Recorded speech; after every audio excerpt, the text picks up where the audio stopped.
Sir మీ పెద్ద వీరాభిమాని fan sir. నేను గత 6 మంత్స్ నుంచి మీ ఛానల్ చూస్తున్నాను. నేను ఫస్ట్ ఒంటరిగా అనుకుంటాను సార్, ఒక్కనే ఎవరిని దేవుడు నమ్మట్లేదు అనుకుంటుండే. కానీ మీ ఛానల్ చూసినా చాలా ధైర్యం వచ్చింది సార్. చాలా మంది ఉన్నారండి, వాళ్ళందరికీ సొంత ఇంట్లో కూడా పిచ్చోళ్ళకి స్టార్ట్ చేశారు కొన్ని రోజులు. ఏంది టైప్ ఏంది భక్తులు నేను టైప్ సడన్ గా ఏమైంది అనుకున్నాను. కాబట్టి రియల్ గా చూస్తే ఏం లేదు కదా సార్ అది. సో వాళ్ళకి అలాగే కనిపిస్తారండి. వాళ్ళకి ఏంటంటే నాస్తికులు వింతగానో అదేంటి మనం అవుట్ కాస్ట్ లాగా ప్రతి ఒక్కరు తిట్టాడే సార్. ఏంది ఇట్ అయిపోయినా, ఏంది అది మారేసుకుంటా చేస్తుండే చేసి ఏమైతే అయిపోయింది దేవుడు ఏమైంది ప్రతి ఒక్కరు పురుగులకి చూడడం స్టార్ట్ చేశారు సార్. అది వాళ్ళ వీక్నెస్ లేండి. మనకి వాళ్ళు అట్లా పురుగుల్లా కనపడరు, కానీ వాళ్ళకి మన దారి తప్పిన వాళ్ళ కనిపిస్తారు, కానీ మనం వాళ్ళకి చాలా దారుణంగా కనిపిస్తాం. సో అదే సార్, అన్ని మూఢనమ్మకాలు ఉంటాయి సార్. అలా అన్ని మూఢనమ్మకాలు ఉంటాయి. ఒక చెట్టును మొక్కితే 10 మంది అదే కంటిన్యూషన్ చేస్తారు, ఒక కడపను దాని 10 మంది కంటిన్యూషన్ చేస్తారు. దానికి అర్థం ఉండదు. మనం ఏదైనా చెప్తే దాన్ని ఇటు పిచ్చోడు అయిపోయాడు, ఏమంటారు వేరే మతం తీసుకున్నాడు అని మాట్లాడతారు. వాళ్ళకి తెలిసింది అదొకటేనండి. వాళ్ళకి ఏంటంటే ప్రతి ఒక్క మతం ఒక టాయిలెట్ మనం అనుకుంటాం, వాళ్ళు ఏంటంటే ఇది నచ్చలేదా ఇంకో టాయిలెట్ లోకి పోయినాడేమో అనుకుంటారు. అది వాళ్ళకి ఆర్గ్యుమెంట్ లేనప్పుడు, ఎదురు సమాధానం లేనప్పుడు అట్లాంటి వర్డ్స్ వాడేసి తప్పించుకుంటారు. They don't have anything. Sir ఇంకొకటి ఏంటంటే మనల్ని చిన్నప్పటి నుంచే పిల్లల్ని మొత్తం చేస్తారు సార్. మీకు దేవుని ఉంటేనే పాస్ అవుతారు, దేవుని ఉంటేనే పైకి వస్తారు, అట్లా చిన్నప్పటి నుంచే బ్రెయిన్ వాష్ చేసి మనల్ని ఎందుకు పరీక్ష చేస్తారు సార్. ఫస్ట్ నుంచే ఏం లేదు చదువుకుంటేనే పాస్ అవుతామని చెప్తే అందరూ చదువుతారు సార్. అలా చేయరు. ఈ గుడి హాల్ టికెట్ పెట్టి నువ్వు పాస్ అవుతావు, అది పాస్ అవుతావు, ఇది పెళ్లి అవుతుంది, ఇవన్నీ మూఢనమ్మకాలు నింపి మొత్తం మన బ్రెయిన్ చేస్తారు సార్. అదే అది ఎలా పోవాలో అర్థం కాదు. అంటే మనం పుట్టే పిచ్చ వేరే టైప్ చూస్తున్నారు. ఏం లేదండి, ఇప్పుడు మీకు కొన్నాళ్ళు టైం పట్టింది, మీరు బయటకు వచ్చారు కదా, అందరికీ కొంచెం టైం పడుతుంది. There are some people who don't want to get out. వాళ్ళతోటి మనం పని లేదు. ఎవరైతే కొంచెం అన్న ఒక మాదిరి ఏంటి రేషనాలిటీని మైండ్లో ఉంచుకుంటారో, you can talk to them and slowly people will become అండి. ఇది ప్రపంచం మొత్తమే జరుగుతుంది. ఏంటి అంటే మతాన్ని వదిలేయటం అనేది ఇట్స్ బికమింగ్ కామన్ థింగ్.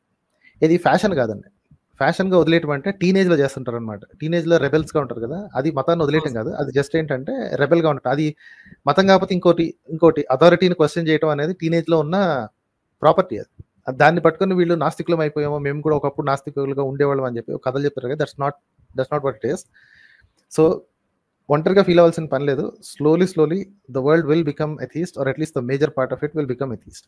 మతం అనేది ఎప్పుడు ఉంటుందండి, మనుషుల్లో బ్రెయిన్లెస్నెస్, బుర్ర తక్కువతనము, భయము ఉన్నంత కాలం మతం బతికే ఉంటుంది.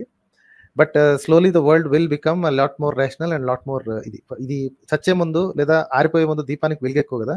సో ప్రతి మతం చస్తుంది కాబట్టి ఆ చచ్చే ముందు మేము ఖత్రేలో ఉన్నాం అని అరుచుకుంటూనే చచ్చిపోద్దాం. We seen that with many other things. Okay, that's what happens. చివరికి జరిగేది అదే. సో ఇప్పుడు ప్రస్తుతానికి అరిసే మోడ్లో ఉన్నాయి. సో ఆ మతాల్ని గౌరవప్రదంగా వాటి అవి చావనివ్వాలంతే. మీన్ వైల్ మానవ హక్కులకి భంగం కలగకుండా మనల్ని మనం కాపాడుకుంటూ, మన దగ్గర ఉన్న వాళ్ళని కాపాడుకుంటూ ముందుకెళ్దాం. That's all. అదే సార్ మనలో ఇంకొకటి ఏంటంటే సార్, ఒకటే మాట ఒక రెండేమో ప్రాబ్లం అవుతుంది, ఒక రెండేమో రైట్ అవుతుంది సార్. ఎందుకంటే ఒక చిన్న విషయాన్ని మన బయట నేర్చుకోవాలి కదా సార్. అతను చిన్న విషయం అయ్యప్ప గురించి చెప్తే అతను కొట్టడం చేసి అది చేశాడు. అదే నరసింహాచార్య చెప్తే ఎవరు అతను ఏమలేదు.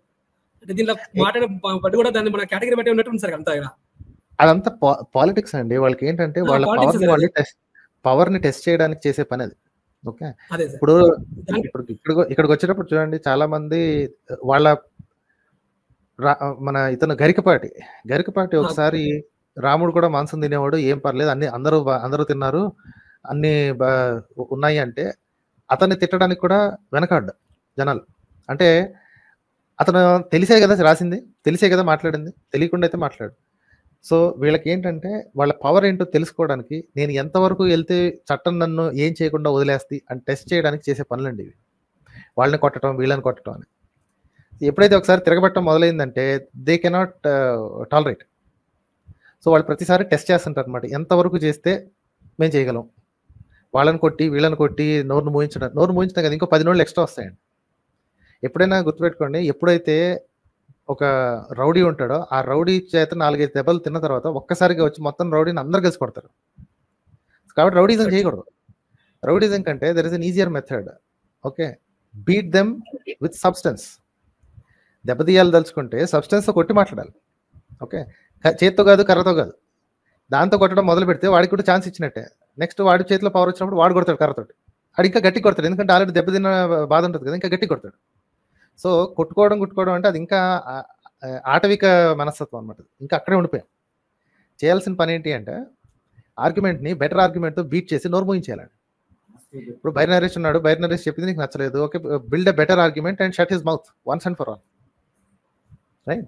అది చేయలేక వెళ్ళి కొడతాను వాడిని ఇది చేస్తాను అంటే రేపు ఈ రోజు చేతిలో పవర్ ఉంది, కాస్త 10 మంది వెనక గుంపు ఉన్నారనే ధైర్యంతోనే కదా ఆ 10 మంది గుంపు వీడనుకుంటే అప్పుడు ఏం చేస్తారు? అదే సార్. సో ఆ స్టూపిడిటీ పోయే ముందు వీళ్ళ ముందు ఆలోచించాలి. వీళ్ళకి ప్రస్తుతానికి ఏంటంటే మందలుగా మందలలాగా వెనక తిరిగి వస్తుంటారు అనమాట. వచ్చి ఎవడని ఏమన్నా అంటే మేము వేసేస్తాం కొట్టేస్తాం. అది బలం నా సైడ్ ఉంటే ఏం చేస్తారు అప్పుడు? అదే సార్. ఆడు 10 మందిని వేసుకొస్తే నేను 50 మందిని వేసుకొచ్చాను అనుకోండి, పప్పు కింద కొడతారు. ఆ కొట్టుకోవడం ఏంది అనాగరికుల్లాగా? కుక్కలు కొట్టుకుంటాయి, పందులు కొట్టుకుంటాయండి, గ్యాంగ్ వార్ లాగా చేసుకోవడం. మనుషులు అన్నాక మనకు ఒక సివిలిటీ ఏడిచి వచ్చింది కదా. Build a better argument and beat me with that argument. నోరు ముయించాలి అంతే ఆర్గ్యుమెంట్ తోటి. ఇంకోసారి నేను ఛానల్ ఎత్తాలంటే same applies to Bairi Naresh also. అతను ఓన్లీ మాట్లాడాడు అంతే. వీళ్ళందరూ చేయాల్సిందంటే build so strong argument that he has to shut up and ఇంకోసారి మాట ఎత్తే పరుగు పోయి అలా ఆర్గ్యుమెంట్ బిల్డ్ చేయాలి. లేనప్పుడు ఏం చేయాలి? వాళ్ళు డోర్ మూసుకుని కూర్చోవాలి. సో అది ఆర్గ్యుమెంట్ లేదు కాబట్టి కర్ర కానీ చేయి కానీ పట్టుకుని వచ్చేసి కొట్టేయడానికి మీద పడతారు.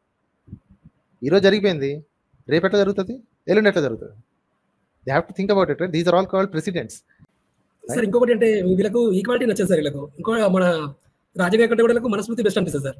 ఎందుకంటే దాని ఈక్వాలిటీ ఉండగా దొంగతనం చేస్తే దొంగనే, అలా కాదు ఒకటి చట్టం ఇంకో చట్టం అన్నట్టు వీళ్ళకి నచ్చుతుంది.